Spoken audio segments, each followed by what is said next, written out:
Hello నమస్తే, journalist YNR. Election campaign చాలా ఉధృతంగా జరుగుతోంది ఆంధ్రప్రదేశ్ రాష్ట్రంలో. ప్రస్తుతం నేను కడప జిల్లా జమ్మలమడుగు నియోజకవర్గంలో ఉన్న సున్నపరాళ్లపల్లె గ్రామంలో ఉన్నా. వైఎస్ఆర్ కాంగ్రెస్ పార్టీ అభ్యర్థి సుధీర్ రెడ్డి గారు ఇక్కడ ఎలక్షన్ క్యాంపెయిన్లో ఉన్నారు. ఆయన పట్టుకోవడానికి పొద్దున్న 7 నుంచి ట్రై చేశా. ఈ ఊర్లో దొరికారు రచ్చబండ దగ్గర.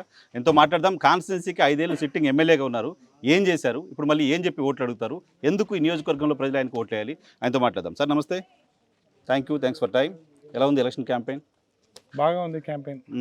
ఆల్మోస్ట్ నేను ఇప్పుడు మూడోసారి ప్రతి గ్రామాన్ని కూడా నేను తిరగడం, థర్డ్ టైం తిరగడం. ప్రతి ఇంటిని నేను తగిలినాను. ఈ ఊరిలో కాన్స్టిట్యున్సీలో ఏ ఊరు తిరగలేదనేదే లేదు, ప్రతి ఇంటిని తగిలినాను. ఒక దేవుడి గ్రామం ఊరిలోకి మాత్రమే పోయినాము కానీ ఆ ఊరు తప్ప ప్రతి ఊరిని కూడా ఇండ్లు తగిలిన పాపన నేనే పోయినాను.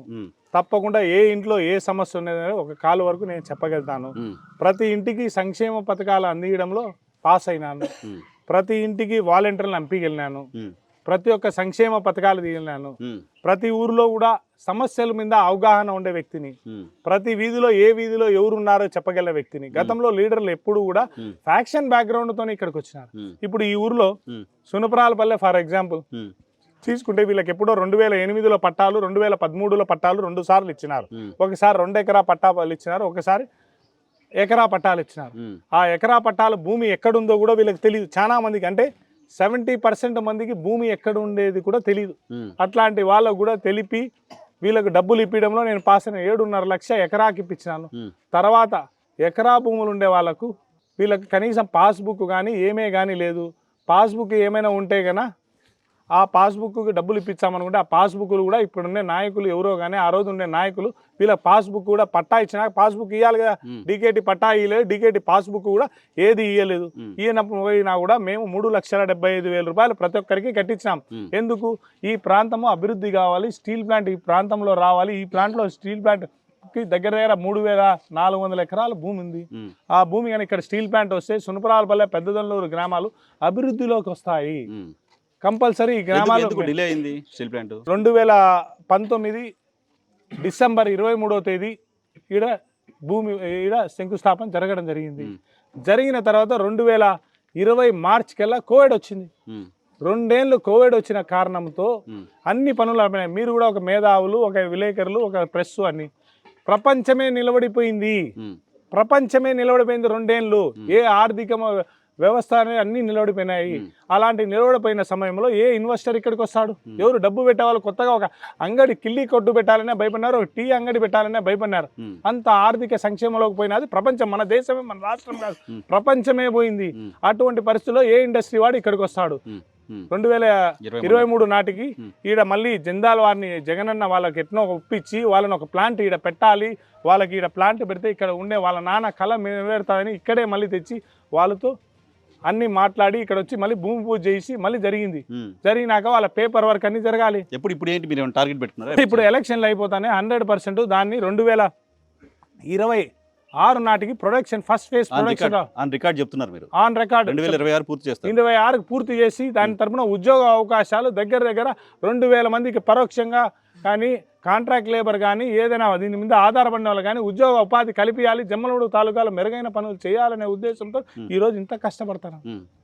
మీరు ఈ కాన్స్టిట్యున్సీ పర్టికులర్గా స్టేట్ వైజ్గా జమ్మలమడుగు అంటేనే ఒక ఫ్యాక్షన్ కాన్స్టిట్యున్సీగా పేరుంది. ఇప్పటివరకు ఎమ్మెల్యేలుగా అయిన వాళ్ళు కూడా ఫ్యాక్షన్ బ్యాక్గ్రౌండ్తో అయిన వాళ్ళు. అటువంటి బ్యాక్గ్రౌండ్ లేకుండా చదువుకున్న వ్యక్తిగా మీరు వచ్చారు. అంతకుముందున్న ఎమ్మెల్యేలకు సుధీర్ రెడ్డికి ఏంటి తేడా అంటే ఏం చెప్తారు? అంతకుముందు ఉన్న ఎమ్మెల్యేలు ప్రజల్లోకి పోయేవాళ్ళు కాదు, కేవలం కత్తి చూపించి గొడ్డలు చూపించి రాజకీయం చేసినారు. ఈ పొద్దు మీరు ఇదే ఊరిలో వస్తే భయపడి బయటికి రాలేకున్నారు. ఇంకా డెమోక్రసీ వచ్చి 75 ఏళ్ళు అయింది, ఫ్రీడమ్ వచ్చి మనకు ఫ్రీడమ్ వచ్చి 75 ఏళ్ళు అయింది. ఈ పొద్దుటి కూడా భయం రాలే. ఒక్కసారే ఓటేసినారు ఈ ఊరిలో. ఆ ఒక్కసారి 2019లో మొదటిసారి మాత్రమే ఓటు హక్కు వినియోగించుకున్నారు. ఓటు హక్కు అనేది పెద్ద ఆయుధము. కత్తి కంటే అణుబాంబు కంటే పెద్ద ఆయుధం ఏది? ఓటు హక్కు. ఆ ఓటు హక్కును 2019లో మొదటిసారి సునపరాలపల్లె గ్రామము నా ఆధ్వర్యంలో జగన్మోహన్ రెడ్డి గారి ఆశీస్సుతో ఓటేసినారు. ఇంతవరకు ఓటేలే ఈ ఊర్లో. కేవలము రిగ్గింగ్లు జరుగుతున్నాయి ఈ చుట్టుపక్కల గ్రామం. ఆ ఓటు ఆయుధం అనేది వచ్చినాకనే ఈ ఊర్లో ఇంటింటి కాడికి పోయి ఓటు అడగడం నేర్చుకున్నారు. ఇంకొకసారి ఓటు జరిగితే ప్రతి నాయకుడు ఇంటికాడికి వచ్చి అమ్మ అయ్యా అని భయపడతారు. ఈ ఊర్లో ఓటర్ను చూసి నాయకుడు ఏ పొద్దు భయపడతాడు? ఓటు హక్కు ఓటు హక్కు, ఓటు ధైర్యంగా అయినప్పుడే ఉమ్. ఏ ఎమ్మెల్యే కానీ, ఏ ఎంపీ కానీ, ఏ సీఎం కానీ భయపడేది ఏ దానికి? ఓటుకు. ఆ ఓటు హక్కు ఈసారి ఓటు వినియోగించినారంటే ప్రతి నాయకుడు మీ ఇంటికాడికి వచ్చి నిలబడతాడు చేతులు కట్టుకొని. మనం ఇక్కడ ఉండే పరిస్థితి ఏంది? మనం పోయి వాళ్ళ కాడ చేతులు కట్టుకొని నిలబడే పరిస్థితి ఈ 10 పల్లెల్లో. దాన్ని ఎంతగా కష్టపడుతున్నామో చూడండి. ఈ పొద్దు వాళ్ళ ఓటు హక్కు వాళ్ళకి ఇచ్చేదానికి మేము భయపడకోకుండా మా ప్రాణాలు త్యాగంగా పెట్టి ఇక్కడికి వచ్చినాం. అంటే మీరే ఆలోచించండి. మీకు ఎందుకు భయం లేదు? ఏం ఎందుకు భయపడతాం మేము? ఏం చంపుతారా? సావుకు భయపడే వాళ్ళం ఈ సుధీర్ రెడ్డి కాదు. నేను ప్రాణం పోసే డాక్టర్ని. వాళ్ళు చంపుకున్నారు, నేను ప్రాణం పోసే డాక్టర్ని. ఎంతమంది నేను చంపుతారు? నాకు కుటుంబం లేదా? నన్ను కాపాడే వాళ్ళు నాకు వీళ్ళకంటే ముందు నుంచి రాజకీయ కుటుంబంలో పుట్టిన నేపథ్యంలో పుట్టిన వాడిని. మా కత్తులు పట్టలేదు. మా పెదనాన్నగారు డాక్టరే, ఆయన హోమ్ మినిస్టర్ గా చేసినారు, ఆయన అన్ని ఎంపీలు చేసినారు, అన్ని చేసినారు. మాకేం భయం ఉంటుంది? ఎవరినో చంపే గాలివాటంలో వాళ్ళని బెదిరిస్తారు కానీ మాలాంటి వాళ్ళని బెదిరియమను ఎందుకు బెదిరిస్తారు? వీళ్ళకంటే పైన మమ్మల్ని మేము భయం అనేది మా చరిత్రలో లేదు, మా బ్లడ్ లోనే భయం లేదు. ఎందుకు భయపడతాం మేము? భూమి 3 అంగనాలు ఉండేవాడు కూడా మమ్మల్ని బెదిరించి దిగితే మా కత్తి కూడా దిగుతుంది అనేది వాళ్ళకు కూడా తెలుస్తుంది. కత్తి పట్టనోడు కూడా కత్తి పడతాడు. ఎప్పుడు పడతాడు? మీరు స్టెథోస్కోప్ వేసుకున్నారు కత్తులు. నేను కూడా కత్తి పట్టిన కోసి ఆపరేషన్ చేసిన కత్తిని ఆ కత్తిగా మారకూడదని చెప్తాను. ఎందుకంటే ఇప్పుడు కత్తి కోసేవాడంటే ఇప్పుడు చంపమని నన్ను మొగోళ్ళు అయితే నేను ప్రతి ఊర్లోకి పోతాను. ఎందుకు భయపడతాం మేము? కత్తులు గిత్తులు భయపడే కాలం. నా ప్రొటెక్షన్ నేనే, నా ధైర్యమే నా ప్రొటెక్షన్. వాళ్ళ భయమే వాళ్ళ ప్రొటెక్షన్. వాళ్ళు పక్కన వాళ్ళని పోయి ఎగేస్తారు. మీకు ఒకటి చెప్తాను చూడండి, ఎక్కడ కూడా ఈ 3 ఇంచులు గాళ్ళు ఎక్కడ కూడా డైరెక్ట్ అటాక్ ఎవరిని చేయలేదు. పక్కన వాళ్ళని ఎగేస్తారు. దేవుడి కుటుంబం నుంచి డైరెక్ట్ ఫీల్డ్ లో పోయి ఎవరిని చంపిన పాపాన లేదు. ఆ ఊర్లో వాడిని ఎగేస్తారు, ఈ ఊర్లో వీడిని ఎగేస్తారు. వాళ్ళు చంపితే ఆ క్రెడిబిలిటీ మేము చంపించాంరా, వానికి చంపినాంరా అంటారు. అంటే వాళ్ళు హత్యలు చేయలేదు, వాళ్ళు డైరెక్ట్ హత్యలు చూడు చెప్తాను. కానీ వాళ్ళు 3 అంగనాలు భూమికి ఉండే వాళ్ళు హత్యలకు డైరెక్ట్ ఎడబోతారు. వాళ్ళు గ్రూపిజం ఎంటర్టైన్ చేసి హత్యలు చేస్తారు. అంటే అనవసరంగా వాళ్ళపైన మీరు దుష్ప్రచారం చేస్తున్నారా? హత్యలు చేయించిన వాళ్ళు హత్యలు హత్య చేసిన వానికంటే చేయించినోడే ప్రమాదకరము. మీకు అర్థమవుతుంది? హత్య చేసినోనికంటే చేయించిన వాడే డేంజర్. కత్తి పట్టుకున్నవాడు మూర్ఖుడు, కత్తి ఇచ్చినోడే డేంజర్. ఇప్పుడు డేంజర్ ఫెలోస్ వాళ్ళు. కానీ ఈ పొద్దు ఆ భయం అనేది పోయింది. ఎందుకంటే ఈ పొద్దు చట్టాలు బాగా మెరుగుపడినాయి. అప్పట్లో ఏమైనా చంపినోని తీసుకుపోయి లోపలేస్తానే వాని సంసారం పోతానే. ఇప్పుడు ఏమైనా చంపించుకొని ముందు తీసుకుపోతున్నారు, పెట్టేది వానిపైకే పోతుంది. మీరు ప్రూవ్ చేయగలరా? 5 ఏళ్ళు మీరు అధికారంలో ఉన్నారు, ఆయనపై ఇవే అలిగేషన్స్ 2019లో కూడా చేశారు. ఏ కేసు ఎందుకు ప్రూవ్ చేయలేకపోయారు? ఎందుకు ఆయన జైల్లో పెట్టలేకపోయారు? ఎందుకు ఆయన పైన కేసు? ఇప్పుడు ఒకటి ఈ హత్యలన్నీ జరిగింది ఎప్పుడు జరిగినాయి? ఈ హత్యలన్నీ జరిగింది ఎప్పుడు జరిగినాయి? 15 ఏళ్ళు జరుగుతాయి. 15 ఏళ్ళగా ఎప్పుడెప్పుడో జరిగినాయి. నేను వచ్చింది ఇప్పుడు రాజకీయాల్లోకి 2019 వచ్చాను. నేను వచ్చినాక వీళ్ళందరూ పరారైనారు. ఒకరు బీజేపీ పార్టీ పరారై ఢిల్లీకి పరారైనాడు, ఒకడు మా దగ్గరకు వచ్చి పరారై కూర్చున్నారు, ఒకరు అన్ని పార్టీలో కూర్చొని ఇంట్లో కూర్చున్నారు. ఇప్పుడు వీళ్ళు గవర్నమెంట్ లో లేనప్పుడు ఇదే గ్రామాలలో మాకు బయటకు వచ్చినారు. ఎవరిని చంపినారు చూపిమను. ఇప్పుడు చంపమను. స్వేచ్ఛ ఉంది, స్వేచ్ఛ ఉంది, మీడియా ఉంది, ఈ పొద్దు అన్ని ఉన్నాయి. ఏ పిల్లోని చేతిలో కూడా సెల్ ఫోన్ ఉంది. ప్రపంచంలో ఏం జరుగుతుందో ఒక ఐఫోన్ లో చూడగల శక్తి. వాళ్ళు చదువుకున్న వాళ్ళు డాక్టర్ గా చదువుకున్నారు. మీరు ఈ ప్రాంతం నుంచి చదువుకొని పిల్లలు బయటకు వచ్చి ఉద్యోగాలు చేసుకోవాలనే తపన ఫ్యామిలీస్లో ఉంది, చాలామంది గ్రామస్తుల్లో ఉంది. అక్కడ ఉపాధి లేదు, ఉపాధి ప్రాపర్గా కల్పించలేకపోయారని ఒక విమర్శ లేదు? 100% ఇక్కడ లేదు. ఎందుకు లేదంటే ఇక్కడ చదువుకున్న పిల్లవాళ్ళకు ప్రతి ఒక్కరికి తెలుస్తుంది ఇక్కడ పరిస్థితి ఏంది అనేది. ఈ 5 ఏళ్లలో మనకు జరిగిన డ్రాబ్యాక్ ఏంటంటే 5 ఏళ్ల పరిధిలో 2 ఏళ్ళు కేవలం కోవిడ్కే పోయింది. 2 ఏళ్ళు కోవిడ్ ఉంది. పోస్ట్ కోవిడ్ ఎట్లున్నాయో పరిస్థితులు మీకే తెలుసు. ఇండస్ట్రియల్ గ్రోత్ కానీ ఏ గ్రోత్ కానీ లేదు. కేవలం సంక్షేమం ఇవ్వాల్సింది వచ్చింది. ప్రభుత్వం ఏం చేయాల్సింది వచ్చింది? ఇంటికాడ ఊరికి కూర్చోబెట్టి డబ్బులు ఇవ్వాల్సింది వచ్చింది. ఎందుకంటే పనికి బయటికి పోతే పోలీసు వాళ్ళు పోకన్నారు, ఎక్కడికి పోయినా కూడా పోకన్నారు. ఎందుకు? కోవిడ్ పరిస్థితి వ్యాపించి ఏమైనా చనిపోతారా, ప్రాణహాని ఉంది, ఆ హానిందని. అప్పుడు ఏం చేయాలి? ప్రభుత్వం బాధ్యత తీసుకొని, మన దేశంలోనే ఈ ప్రభుత్వం బాధ్యత తీసుకుంటే ఎవరు తీసుకోలేదు. బాధ్యత తీసుకొని ప్రతి ఒక్కరు కూడా సంక్షేమ రూపంలో వాళ్ళకు పథకాలు పంపించింది. ఆ పథకాల ద్వారానే వాళ్ళు చాలా మంది బయటకు వచ్చినారు. మీరు బాగా చూడండి, విద్యా దీవెన కానీ, వైఎస్ఆర్ విద్యా కానుక కానీ ఇచ్చింది. ఆ కోవిడ్ టైంలో కూడా వైఎస్ఆర్ ప్రభుత్వం ఇచ్చింది. ఎందుకు ఇచ్చింది? మామూలుగా అయితే స్కూల్కి పోలేదు, స్కూల్ బుక్కులు ఏమైనా అవసరం లేదు, కానీ ఎందుకు ఇచ్చింది? ఆ డబ్బులు కనీసం ఉపయోగపడతాయి. నేతన్న నేస్తం ప్రేయర్గా కొట్టింది, ఆ రైతు భరోసా ప్రేయర్గా కొట్టింది, తర్వాత ఆసరా డబ్బులు కొట్టింది. ఎందుకు ఇచ్చింది డబ్బులు? నాకు ఇండస్ట్రియల్ పాయింట్ ఆఫ్ వ్యూలో as a educated MLA me plans ఏంటి? మీ యాక్షన్ ప్లాన్ ఏంటి? ఇప్పుడు ఇండస్ట్రియల్ మీకు ఒకటి చెప్తాను చూడండి. ఇండస్ట్రియల్ ప్లాన్గా ఇక్కడ మాకు స్టీల్ ప్లాంట్ అనేది ఒకటి రావాలి. ఎందుకంటామంటే ఇక్కడ ఉన్న ప్రజలు మన స్టేట్లో ఇప్పుడు తెలంగాణకు కానీ కర్ణాటక కానీ చెన్నైకి కానీ పోవాలి చదువు ఉద్యోగ అవకాశాల కోసం. మన ప్రాంతం నుంచి మన ఏరియాలో ఒక ఇండస్ట్రీ వస్తే ఆ ఏరియాలో ఉపాధి అవకాశాలు కలుగుతాయి. ఆ ఏరియాలో ఉపాధి అవకాశాలు కలుగుతాయి. ఇప్పుడు హైదరాబాద్ పోతే 70,000 రూపాయలు జీతం ఇస్తారు. 70,000 రూపాయలు ఇంటి ఖర్చు, ఇంటి బాడికి 20,000 రూపాయలు పోతుంది. ఆ ఖర్చు ఈ ఖర్చు పోయినా ఎండ్ ఆఫ్ ద డే మిగిలేదు 20,000 రూపాయలే. అదే ఈ ఊర్లో 20,000 రూపాయలు నీకు జీతం ఇస్తే ఇంటికాడ అదే కుండలో వండుకొని తినిపోతారు. అందుకు మేము ఈ పొద్దు స్టీల్ ప్లాంట్ కానీ వేరే ఇండస్ట్రీస్ కానీ రావాలని కోరుకుంటాం. స్టీల్ ప్లాంట్ 26 డెడ్ లైన్ అంటున్నాను. ఈ గండికోట ప్రాజెక్టుకు సంబంధించిన నిర్వాసితులకు ఇంకా భూములు రాలేదు అనే కంప్లైంట్ కూడా నేను విన్నా చాలా చోట్ల. భూములు రాలేదు అంటే భూములకు డబ్బులు రాలేదు అని. భూములకు డబ్బులు అందరికీ వచ్చినాయి. కాంపన్సేషన్ అందరికీ వచ్చింది. 10 లక్షల రూపాయల కాంపన్సేషన్ కూడా అన్ని ఇచ్చినారు. ఒక ఊరు మాత్రం బెంజానంతపురం మాత్రం ఒక ఊరు ఇవ్వాలి. అది కూడా మన అయిపోయింది. అంతా కూడా టోకన్లు అయినా అన్నీ అయినా కేవలం ఎలక్షన్ కోడ్ రావడంతో డిలే అవుతుంది. ఎలక్షన్ కోడ్ రావడంతో డిలే అవుతుంది. ఎలక్షన్ కోడ్ తో డబ్బులు పడినాయి. ఎలక్షన్ కోడ్ ఇప్పుడు కానీ క్లియరెన్స్ ఇచ్చినారు. అది కానీ ఇస్తే ఇప్పుడు కూడా పడిపోతాయి. లేదంటే ఒకే ఒక గట్టి నమ్మకము జగన్మోహన్ రెడ్డి గారు వస్తేనే డబ్బులు ఇస్తారు. చంద్రబాబు నాయుడుకి ఈ జిల్లా మీద ఏం కోరిక ఉంది? ఈ జిల్లాకి ఏం ఉద్ధరిస్తారు చంద్రబాబు నాయుడు? లేదా బీజేపీ వానికి ఏముంది? బీజేపీ వాడు వచ్చి 12 లక్షలు ఏదో ఇప్పించాను అని తవరు కూతలు కూర్చున్నాడు. ఈ పొద్దు నిజం చెప్తాను. ఓడరేవు కూడా ఇది తెప్పిస్తానంట. 70 ఏళ్ళలో పోటీ చేస్తే లాస్ట్ టైం పోటీ చేస్తే అబద్ధాలుగా ఏం చెప్తాడు?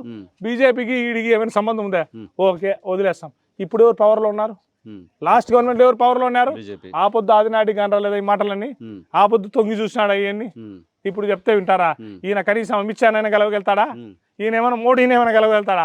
పెద్ద పెద్ద సెంట్రల్ మినిస్టర్లే మోడీని అమిత్ షాని గెలవలేదు. ఈయన పోయి గెలవగలుగుతాడంట. ఈయన పోయి మీ ముఖ్యమంత్రి గారు కలుస్తున్నారు. మా ముఖ్యమంత్రి గారు కల్పించారు కాబట్టి మేము 10 లక్షల రూపాయలు ప్రతి ఒక్కరికి ఆ రోజు చేసిన ప్రామిస్ కొట్టినాము.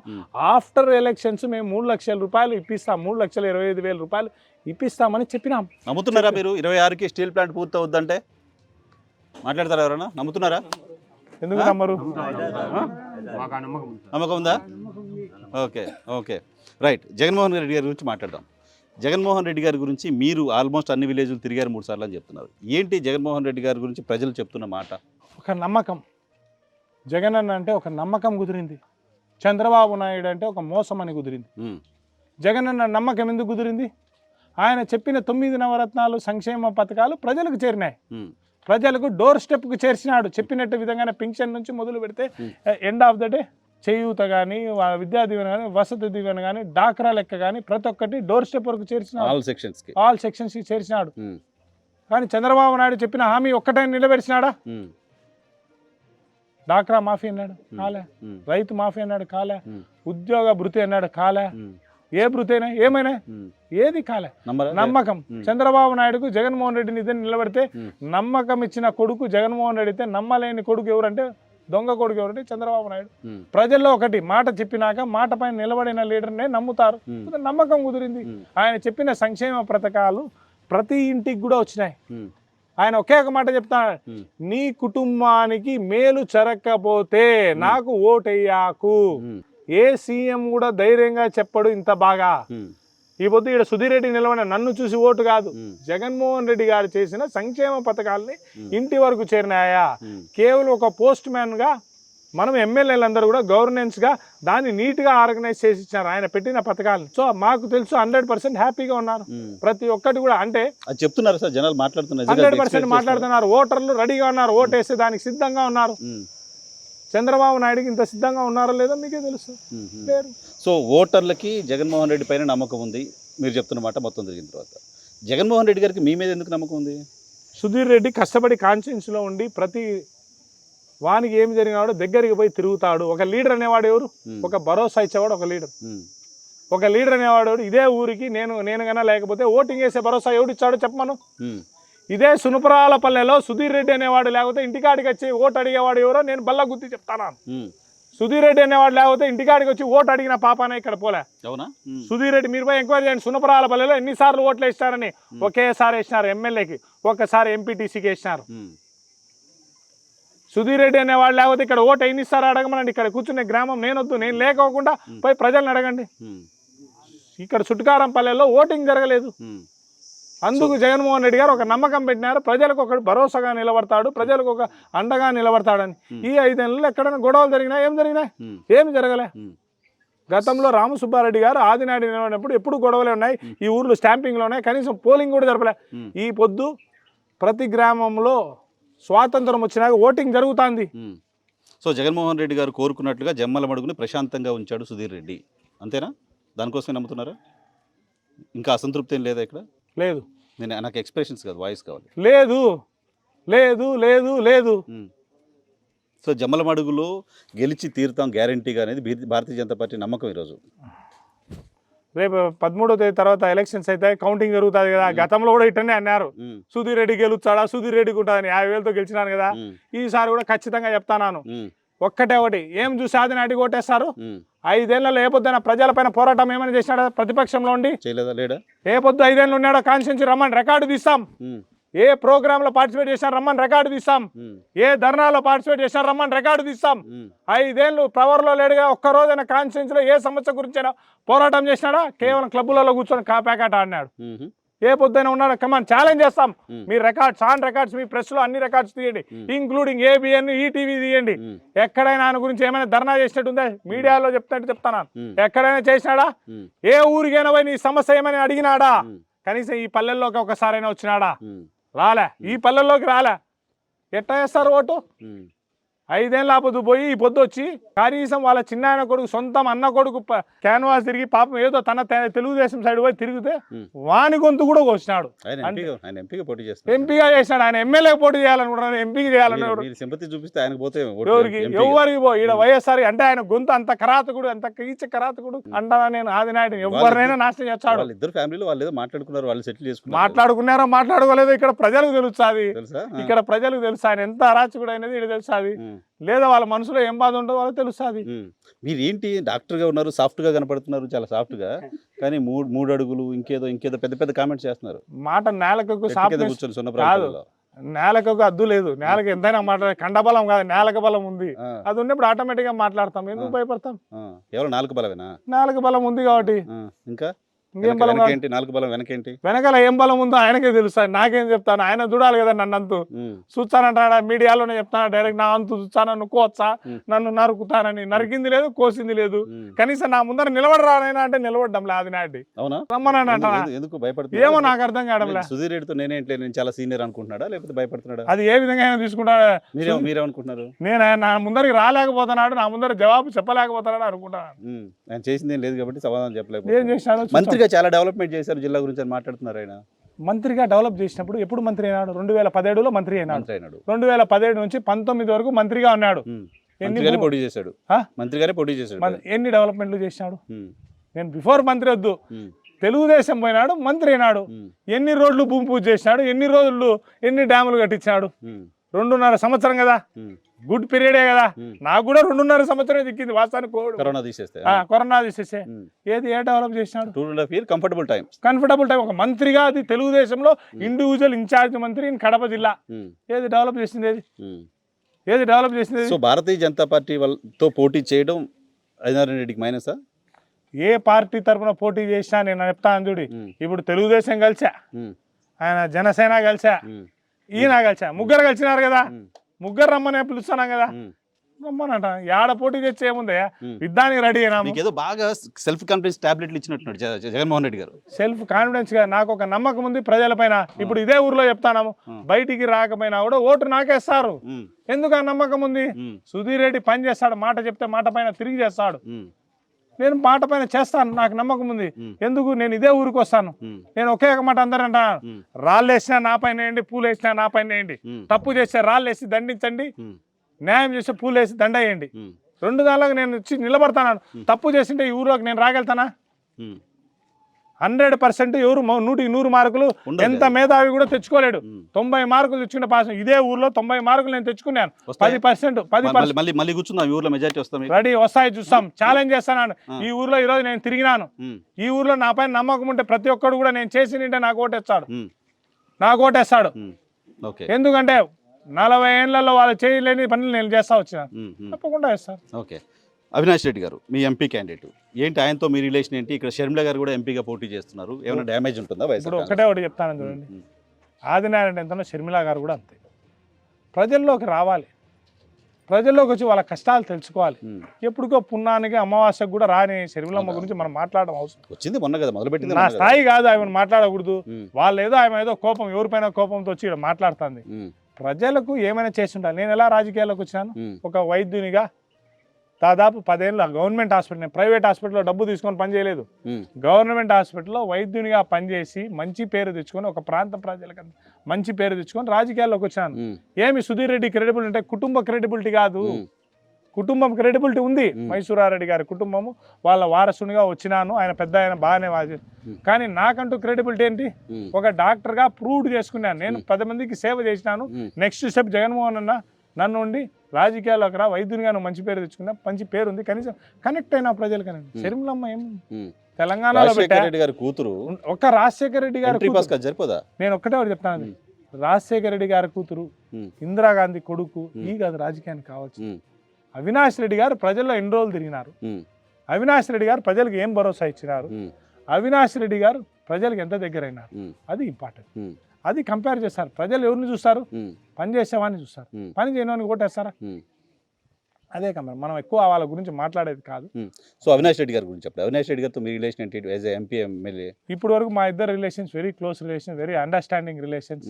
ఆయన ఒక భరోసా నా పైన ఉంది. సుధీర్ రెడ్డి ఉంటే నాకు ఒక నమ్మకము. ప్రతి సమస్యకు, ప్రతి చిన్నోడు యాక్సిడెంట్ అయినా కానీ, ప్రతి ఒక్కరికి ఏమైనా జరిగినా కానీ సుధీర్ రెడ్డి పోయి ఎమ్మెల్యే గారు పోయి ప్రజెంట్స్ ఇచ్చి ఆడ వాళ్ళకి ఏం కావాలో ఇస్తారు. నాకు తరపున సుధీర్ రెడ్డి గారు ఇది యాక్టివ్గా ఉన్నారు. సో ఒక నమ్మకం అవినాష్ రెడ్డి గారు, సుధీర్ రెడ్డి బాగా నాకు సపోర్ట్గా ఉన్నారు. ఎందుకంటే ఒక ఎమ్మెల్యేకి, ఒక ఎంపీకి కోఆర్డినేషన్ ఇంపార్టెంట్. నేను చేసే పనులు ఏమైనా ఫైల్స్ అన్ని కూడా ఆయన మూవ్ చేసి ఇస్తున్నారు.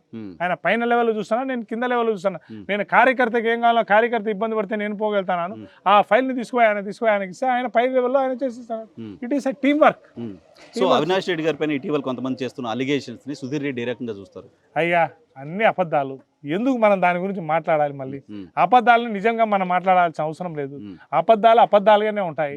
ఎవరిపైన బురద తగులుతారా? అబద్ధాల వెనక ఎవరున్నారు? అబద్ధాల వెనక అబద్ధాలు వెనక ప్రతిపక్షాలు ఉన్నాయి. ప్రతిపక్షాలు ఉన్నాయి. నీకు తెలుసు, నాకు తెలుసు. నీకు తెలుసు, నాకు తెలుసు. ఎవరికి హామీ చేయను కూడా ఈ పొద్దు భూతం గాంధీ మహాత్ములు లాంటి వాళ్ళనే బురద తల్లిన దేశం మనది. శ్రీరామచంద్రుని అట్లాంటిదే బురద తల్లిన దేశం మనది. ఇంకా అంతటోనే చేసినప్పుడు మన పైన బురద రాజకీయంలో ఉన్నప్పుడు. మీరు చాలా బాగా పనిచేశారని చెప్తున్నారు. పోయినసారి 50,000 పెరుగుతాయా ఉన్న కోటు? ఎందుకు పెరుగుతాయి? 70,000తో గెలుస్తాను సార్, రాసి పెట్టుకో. 70,000తో పెరుగుతాయి సార్, రికార్డ్ చేసి పెడుతున్నా. On record. ఆపొద్దు 40,000 అన్నాను, 10,000 ఎక్కువ వచ్చింది. ఇట్టే ఎన్టీవీతో ఎయిర్పోర్ట్ లో చెప్పినాను 40,000తో గెలుస్తాను. ఈ రోజు 70,000 ఓట్లతో గెలుస్తాను. ఆదినాటికి పైన 70,000 ఓట్లతో నేను గెలిచి చూపిస్తాను, రాసి పెట్టుకోండి. సున్నప్రాయపల్లి జనాలకి ఈ వీడియోలో చాలా మంది చూస్తారు, స్టేట్ అంతా చూస్తారు కాబట్టి ఎందుకు సుధీర్ రెడ్డికి ఓటేయాలి, ఎందుకు ఆదినారాయణ రెడ్డి గారికి ఓటేయద్దు అంటే ఏంటి మీ కంపారిజన్? కంక్లూడ్ చేద్దాం. ఏ పొద్దు సున్నప్రాయపల్లికి ఆదినాయుడు గారు వచ్చినారప్ప? ఏ పొద్దు సున్నప్రాయపల్లి సమస్యలు ఆదినారాయణ గారు పట్టించుకున్నారు తప్ప? Point constituency point of view మాట్లాడు. కాన్స్టిట్యున్సీ కూడా అదే. ఏం చేసినాడు ఆదినాయుడు కాన్స్టిట్యున్సీకి చెప్పమను. ఏం చేసినాడు ఆదినాయుడు కాన్స్టిట్యున్సీకి? నేను వచ్చినాక చేయలేదు మీరు చెప్పండి. ఏం చేసినాడో ఉంటేనే చెప్పేదానికి. ఏం చేయలేదు దానికి. ఏం లేదా? ఏం లేదు. 2 సార్లు ఎలా గెలిచారండి ఆయన? ఎలా? రాజశేఖర రెడ్డి గారు బొమ్మ పెట్టుకొని గెలిచినారు. రాజశేఖర రెడ్డి గారు బొమ్మ పెట్టుకొని ఎంతతో గెలిచినారు? ఒకసారి 20,000తో ఫస్ట్ టైం గాలితో గెలిచినాడు. రెండోసారి 7,000తో గెలిచినారు. మూడోసారి 10,000తో గెలిచినాడు. ఆ 3 కలిపి మీరు 50,000తో గెలిచారు. నీకు అన్నీ అర్థమవుతుంది కదా, అన్నీ అర్థమవుతుంది కదా. ఏముంది మీకు ఓటు వేయడానికి సంబంధించిన రీజన్, సింగిల్ పాయింట్ అయ్యా, ఒక బుల్లెట్ పాయింట్ ఏంటి అంటే? నాకు ఓటు వేయడానికి నేను 10 మందికి అవైలబిలిటీ, ఒక లీడర్ అనే నమ్మకం నేను పక్కన భరోసా పెట్టాను. గవర్నమెంట్ నుంచి వచ్చేది ప్రతి ఒక్కటి అందుతాయి, ప్రతి ఒక్కటి కూడా. కానీ ఒక భరోసా, ఒక లీడర్ అనేవాడు పక్కన నిలబడినాడు, వానికి ఓటు వేసినాడు. ఆ ఓటేసిన తీరుకి, ఆ ఓటు వేయించుకునే దాన్ని నేను ప్రతి ఒక్కరికి జవాబుతనం. నాకు నువ్వు ఓటు వేసినావు, నేను నీకు జవాబు చెప్పాలి. ఓటు అయినోడు అడిగినా కూడా జవాబు చెప్పినా, ఓటు అయినోడు అడిగినా కూడా సంక్షేమ పథకాలు ఇచ్చా. ఇప్పుడు ఇదే ఉన్నది. ఓటు వేయని వానికి సంక్షేమం అందించినాను, ఓటు వేసిన వానికి సంక్షేమం అందించినాను. ఎందుకు? రేపైనా మారుతారా అని, రేపైనా మారుతారా అని. ఇప్పుడు నాకు ఒక నమ్మకం, ప్రతి ఒక్కరు కూడా అందుబాటులో లీడర్ అనేవాడు ఎవరికి అవైలబిలిటీలో ఉండాలి. అకౌంటబిలిటీ అదే అకౌంట్ అవుతుంది. ఇప్పుడు ఎక్కువ అవైలబిలిటీలో ఉండేవానికి ప్లస్ ఉంటుంది, మైనస్ ఉంటుంది. ఎందుకు? కొన్ని పనులు జరగవు, కొన్ని పనులు జరుగుతాయి. కానీ వాడు ఏమనుకుంటా, దీన్ని చూసి ఓటేయడు, జరగని పని చూసి ఒరే ప్రయత్నించాడు, జరగలేదు అనే భావన వాళ్ళలో ఉంటుంది. ఒరే మనం పోయి కొట్లాడినాం ఎమ్మెల్యే దగ్గర, ఎమ్మెల్యే ఏం చేస్తారా, ఒక్కొక్కసారి జరగలేదు మనకు తెలుసు. వాడు తెలుసుకుంటాడు, బయటకు వినాక ఆ ఓటర్ 100% తెలుసుకుంటాడు. ఎమ్మెల్యే అనేవాడు మన 18 లెచ్చని పక్కనే ఉన్నాడు. అదే ఆదినాటితో ఎవరైనా కలిసినారా? ఉమ్. గడిచిన 15 ఏళ్ళలో ఆయన 3 అంతస్తు బిల్డింగ్ కూర్చున్నారు, వీళ్ళు పోతారు హాయ్ బాయ్ అంటాడు. ఈయన 7 మంది అన్నదమ్ములు 8 మంది బామర్దులు వాళ్ళు చూస్తారు. మీరు ఆదినారాయణ రెడ్డి గారిని ఆయన రాజకీయ జీవితంలో మీరు చేసిన విమర్శలు ఎవరు చేసి ఉంటారేమో. ఆయనకే తెలుసు. చాలా- ఆయన చాలా- మాట చాలా లైట్ తీసుకుంటారు మీరు ఆయన. ఆయన లైట్ గా ఆయన ఫైర్ అవుతాడు. నా పేరు చెప్తానే ఆయన అగ్గి పెట్టుకొని పైకి ఎక్కుతాడంట. ఎందుకు అంత భయపడతాడు అంత ఎందుకు? మంట పెడుతున్నారు కింద మీరు? ఒక ప్రశ్న లాస్ట్ చివరికి, వెళ్ళగలరా దేవగుడి ఈసారి ఎలక్షన్ క్యాంపెయిన్ కి? దేవుడికి పోయి ఇప్పుడు 4 సార్లు 5 సార్లు నేను ఊర్లో తిరిగి వచ్చినాను. ఊర్లో పోయి రావడం కాదు కదా, ఇంటింటి తిరిగి ఓటు ఇంటింటికి పోదాం రా, ఇప్పుడే పోదాం పని, ఆ? ఇప్పుడే రెడీ ఛాలెంజ్ సరే ఇప్పుడు కాకపోతే నేను తర్వాత కెమెరా రా. వెళ్తారు. ఎందువల్ల ఒకసారి పోలింగ్ జరిపించాను ఊర్లో, ఇప్పటికే ఒకసారి పోలింగ్ జరిపించాను, ఈసారి జరుగుద్దా? ఈసారి కూడా జరిపిస్తాను. ఏం ఓటేయడానికి రెడీగా ఉన్నారు? ఆ, ఏం రౌడీజమా? ఓటు నీకోకుండా ప్రజాస్వామ్యాన్ని దూరం చేయాలనే? ఆ, ప్రజాస్వామ్యంలో ఓటు హక్కును బెదిరించినోడు ఎవరు? ఆ. పెద్ద క్రిమినల్. ఉమ్. సో మీకు ధైర్యం ఉంది దేవగుడి వెళ్ళి ఓటు ఆడడానికి? వెళ్ళేదాని అదేమైనా పాకిస్తానా? ఉమ్, కాదు ఉమ్, పాకిస్తాన్ అదేమన్నా? ఉమ్. నాకు తెలియదు, మీరు అన్నారు ఇంతకుముందు గడప గడపకు దేవగుడి తప్ప అన్ని వెళ్ళి అన్నారు, అందుకోసం నేను అడుగుతున్నా. అదే పాకిస్తానా మాకేమన్నా? నాకు తెలియదు. ఆ ఊర్లో ప్రజలు బయటికి రారా? ఉమ్, ఆ ఊర్లో ప్రజలు మాతో కలవరా? ఆ ఊర్లో ఉండే ప్రజలే ఈ ఊర్లో ఉండే ప్రజలే. ఏం వీళ్ళేమైనా రాక్షసులా? ఉమ్. రాజ- మీరు చెప్తున్నారు కదా రాక్షసులే అని. అదే అంటానులే. ఆ. ఏమవుతుంది? పోతాం, వేయిస్తాం ఓటు. రైట్ సార్, మీరు దేవగుడి వెళ్తానని చెప్తున్నారు. మనం కంక్లూడ్ చేయడానికి ముందు ఏంటి దేవగుడిలో ఏం చేశారు, ఎవరికి ఏం చేశారు మీరు అక్కడ? వాస్తవాన్ని మీకు ఎలా చెప్పుకోవాలంటే దేవుడి ఆదినారాయణ రెడ్డి గారి భార్య అరుణమ్మకు కూడా ఉమ్, రైతు భరోసా పడింది, ఇన్సూరెన్స్ పడింది. ఉమ్, ఉమ్, ఇంకా అంతకంటే నేనేం చేయాలయ్యా? ఉమ్, ఆయన భార్య తీసుకునేది ఇన్సూరెన్స్, ఉమ్. ఇంకా అంతకంటే ఆయన ఇంట్లో ఆయన భర్తలు తీసుకునేది ఇన్సూరెన్స్. జగన్మోహన్ రెడ్డి ఇస్తున్నారు మాకు వద్దు అనలేదా? ఆ, అనలేదా? నిజంగా పౌరుషం ఉంటే అంత సంపాదించుకున్నాడు, అది కూడా ఆయన తీసుకున్నాడు. ఉమ్. ప్రభుత్వ పథకం సాక్ష్యాలతో కదా. ఉన్నాయి. ప్రభుత్వ పథకం కదా. అయితే అంటే ఆయన భార్య కూడా అందింది. ఇంకా ఏమయ్యా? అయితే మీకు హక్కు ఉంది వెళ్ళి ఓటు ఆడడానికి. ప్రభుత్వ సొమ్ము తీసుకున్నాక ఉమ్, హక్కుదారనే కదా. ఉమ్, ఉమ్, ఉమ్, ఆయన భార్య తీసుకునింది, ఆయన మరదలు తీసుకునింది. ఉమ్. ఆయన రిజెక్ట్ చేశారా? ఆయన రిజెక్ట్ అంటే ఆయన భూమి ఆయన పేరుతో లేదు కాబట్టి. లేదా? భార్య అయితే మూడు అయితే ఇద్దరు ఉంటాయి కదా. ఫ్యామిలీ కదా. నేను అదే చెప్తాను చూడండి. ఉమ్, ఇప్పుడు సింపుల్ గా నీకు ఒకటి చెప్తాను చూడు. ఆయన అభివృద్ధి ఉమ్, ఈ సునపరాలపల్లె గ్రామానికి ఉమ్, ఎప్పుడు కూడా దేవుడి నుంచి కరెంట్ రావాలి, ఏరు దాటి రావాలి. ఉమ్, ఎప్పుడు ఏరు వారినా కూడా ఉమ్, కరెంటు పోలు పడిపోతాయి. ఉమ్, ఆయన కనీసం ఒక అభివృద్ధి చేయాలి. రే నా పక్క గ్రామం నేను ఇంత రిగ్గింగ్ చేసుకుంటున్నాను, ఉమ్. ఆ ఊరికి కరెంట్ ఇవ్వాలన్నా అనే భావన. ఓట్లు వేసారనే కృతజ్ఞత కాదు, నేను రిగ్గింగ్ చేసుకున్నాను అందుకే చెప్తాను. ఓకే. నేను వచ్చినాక ప్రభుత్వం వచ్చాక నీళ్లు ఎక్కువ పారుతా అంటే నేను ఇప్పుడు ఆ సిరిగేపల్లె సార్ అంటే ఆర్టీపీపీ సిరిగేపల్లె నుంచి ఇడికి కరెంట్ డైరెక్ట్ లైన్ లాగించాను. ఇంకా ఏ ప్రాబ్లం కూడా ఎన్ని నీళ్ళు అయినా బాగా నేను అంతా తెచ్చిన. కరెంటు 24 hours ఎప్పుడు కూడా కరెంట్ ఇబ్బంది పడుకోకుండా ఉండాలని కరెంట్ తెచ్చి. నిజమేనా? ఉందా పవర్ ప్రాబ్లం లేదా? అంత ముందు ప్రాబ్లం ఉందా అండి? Full problem sir. చూసారు ఉమ్, ఈ పొద్దు ఇట్లాంటి చిన్నవి కూడా ఆయన చేయలేకపోయినా మంత్రిగా ఉంది. ఉమ్, అంటే 10 గ్రామాల ప్రజలు రిగ్గింగ్ చేసినారు కదా. ఎప్పుడు ఏమంటాడు? ఉమ్. నేను గుద్దుకొని గెలిచినా అంటాడు. ఉమ్, ఉమ్, ఈ గుద్దుకునే ప్రజలకే నువ్వేం చేయలే, ఉమ్. ఇంకా ఎవరికి ఏం చేసిండో చెప్పు. రైట్. ఆయన సేమ్ టైం మీ పైనతో పాటు అవినాష్ రెడ్డి గారి పైన కూడా చాలా అలిగేషన్స్, పర్టికులర్గా వివేకానంద రెడ్డి గారి కేసుకు సంబంధించి చేస్తూ వస్తున్నారు. ఆయన ఒక్కటే ఒకటి చెప్తున్నాడు, లేని మాటలు ఉన్నట్టుగా మాట్లాడతాను. ఎందుకంటే ఆయనకు నేలకు ఎక్కువ, ఉమ్, నోరు ఎక్కువ, ఉమ్, మనిషి పొట్టి, నేల గొంతు ఎక్కువ. ఉమ్, సింపుల్గా ఒకటే ఒకటి చెప్తాను. ఉమ్, ఈ కేసు ఫస్ట్ ఎవరు చూసింది? ఎవరు ఫోన్ చేసింది అవినాష్ రెడ్డి గారికి? ఉమ్, అవినాష్ రెడ్డి గారు జమ్మలమడుగుకు రావాలని తెల్లవారుజామున బయలుదేరి పార్టీలో చేరే కార్యక్రమం ఉంది. ఉమ్, జీకే కొండారెడ్డి గారని ఆయన పార్టీలో చేర్పించుకొని నేను ఆల్రెడీ జమ్మలమడుగులో ఉన్నాము, ఆయన బయలుదేరినాడు. ఉమ్, బయలుదేరి వచ్చినాక ఆయన ఫోన్ చేసింది ఎవరు? ఉమ్. శివప్రకాష్ రెడ్డి గారు ఫోన్ శివప్రకాష్ రెడ్డి గారు ఫోన్ చేసి ఏం చెప్పినారు? ఉమ్, గుండె జబ్బుతో బావ చనిపోయినాడు, పోయి చూసిరా అవినాష్, నేను ఊర్లో లేను అన్నాడు. ఉమ్, ఫస్ట్ ఫోన్ చేసింది ఎవరు? ఉమ్, ఆయన. ఉమ్, వాళ్ళ కుటుంబస్తులే అన్ని పడి ఉమ్, పాపం ఈ పిల్లోని తెచ్చి లోపల పెట్టాలంటే ఇది ఒక రాజకీయం. ఉమ్, ఒక కోణంలో తెచ్చి ఆ పిల్లోని పైన కక్ష సాధింపు చేసి ఉమ్, ఇంత ఘోరంగా మాట్లాడుతున్నారు. ఉమ్. తప్పు ఏదైంది వాళ్ళకు తెలీదా? ఉమ్. కేవలం ఎందుకు ఇవన్నీ మాట్లాడుతున్నారు? ఎందుకు? సునీతమ్మకి రాజ్యసభ ఇవ్వలేదను, ఉమ్, షర్మిలమ్మకి ఎంపీ టికెట్ ఇవ్వలేదను, ఉమ్, ఈ దీని మీద మాట్లాడుతున్నారు. ఉమ్, ముందు మాట్లాడచ్చు కదా, 2019 ఎలక్షన్ నాటికి మాట్లాడచ్చు కదా, ఉమ్, అప్పుడు ఎందుకు మాట్లాడలేదు? ఉమ్. 2024 ఎలక్షన్లో మాత్రమే గుర్తొచ్చింది. హత్య జరిగినప్పుడు మంత్రిగా ఉన్న ఆదినారాయణ రెడ్డి గారు చెప్తున్నారు అవినాష్ రెడ్డి గారి ఇన్వాల్వ్మెంట్ ఉంది అని. అవి ఆ రోజు ప్రూవ్ చేసుకుని ఉండాలి, వాళ్ళ చేతిలోనే ఉంది. చేసేటప్పుడు గవర్నమెంట్ పోయింది కదా. ఆ రోజు అయితే ఉంది కదా, ఎఫ్ఐఆర్ కాపీలో ఉంది, ఎఫ్ఐఆర్ చేర్చే వాళ్ళలో ఉంది, ఉమ్, సాక్ష్యాలు ఉన్నాయి. ఉమ్. ఏ సాక్ష్యాలు ఉన్నాయి? ఊరికి డబ్బులు ఇచ్చి ఊరికే ఇప్పుడు పెట్టారు. ఎందుకు అవినాష్ రెడ్డి సాఫ్ట్ టార్గెట్ అయిపోయాడు? టీడీపీకి కావచ్చు, సునీత రెడ్డి గారికి కావచ్చు. ఇప్పుడు మీరు బాగా ఆలోచించండి, ఉమ్, వ్యవస్థలో ఎవరు పనిచేస్తున్నారో వాని పైన రాలేయడం. ఉమ్, అవినాష్ రెడ్డి గారు ఇక్కడ వైఎస్ఆర్ పార్టీ తరఫున ఉమ్, జిల్లాలో అన్ని ఆయనే పనులు చక్కబెడుతున్నారు. ఉమ్, ఆయన ఇప్పుడు వాళ్ళకి అడ్డంగా ఉన్నారు. ఉమ్, ఆయన టార్గెట్ చేసుకున్నారు. ఓకే. ఆ టార్గెట్ చేసుకునే దాంట్లో షర్మిలమ్మ ఒక బాణమైంది, సునీతమ్మ ఒక బాణమైంది. వీళ్ళు కేవలం మాట్లాడుతున్నారు. ఏ పొద్దున ప్రజల దగ్గరకు పోయి ఏమైనా చేసినారా? ఇప్పుడు నేను అనకూడదు. షర్మిలమ్మ తెలంగాణలో నేను తెలంగాణ బిడ్డను, నేను ఈడ బిడ్డను, నేను ఆడబిడ్డను అని మాట్లాడు. యాడప్ప తెలంగాణలో వదిలిపెట్టి పోటీ చేయకుండా ఈడొచ్చి మమ్మల్ని నాశనం చేసేదాన్ని ఈడికి వచ్చి ఎవరో పైన కోపంతో చేస్తారు. పెద్దలు ఎప్పటికీ అంటారు, ఆవేశంలో నిర్ణయాలు తీసుకోకు, ఆనందంలో వరాలు యాక. ఆయన ఆవేశంలో నిర్ణయాలు తీసుకొని ఈడ ఎవరు చెడుపు కొడుతుంది? జగన్మోహన్ రెడ్డి గారు కావాల్సిగా ఎవరో బాణం ఎవరో కళ్ళ వచ్చాడు. ఇప్పుడు తెలంగాణలో ఆయన పోటీ చేయొచ్చు కదా. 2 నెలలు తిరిగి ఈదులు పట్టుకొని, రోడ్లు పట్టుకొని, వాన పట్టుకొని, వాళ్ళతో కొట్లాడి వీళ్ళతో కొట్లాడి ఎందుకు లేదు? కేవలం ఒక బాణమైంది. ఆయన సొంత కడప జిల్లా ప్రజలకు వాస్తవాలు తెలుసా? కడప జిల్లా ప్రజలకు అన్ని వాస్తవాలు తెలుసు కాబట్టి ఈరోజు అవినాష్ రెడ్డి గారినే యాక్సెప్ట్ చేస్తున్నారు. అవినాష్ రెడ్డి గారు తప్పు చేస్తే అవినాష్ రెడ్డి గారికి ఎందుకు ఓటేస్తారు? చేస్తారా? ఇప్పుడు చేస్తారు. భారీ మెజార్టీతో గెలుస్తాడు. ఆ రోజు భారీ మెజార్టీతో గెలిచాడు, ఈ రోజు భారీ మెజార్టీతో గెలిచాడు. Right, all the best. Thank you very much మాకోసం సమయం కేటాయించినందుకు. ఇది చూసారుగా సుధీర్ రెడ్డి కాన్ఫిడెన్స్. సుధీర్ రెడ్డి చాలా కాన్ఫిడెంట్గా ఉన్నారు. గడిచిన ఎన్నికల్లో వచ్చిన మెజారిటీ కంటే ఇంకో 20,000 ఎక్కువ మెజారిటీతో గెలుస్తానని. సో వీళ్ళంతా కూడా చప్పట్లు కొడుతున్నారు. చూద్దాం 4th జూన్ ఏం జరుగుతుందో. Thank you.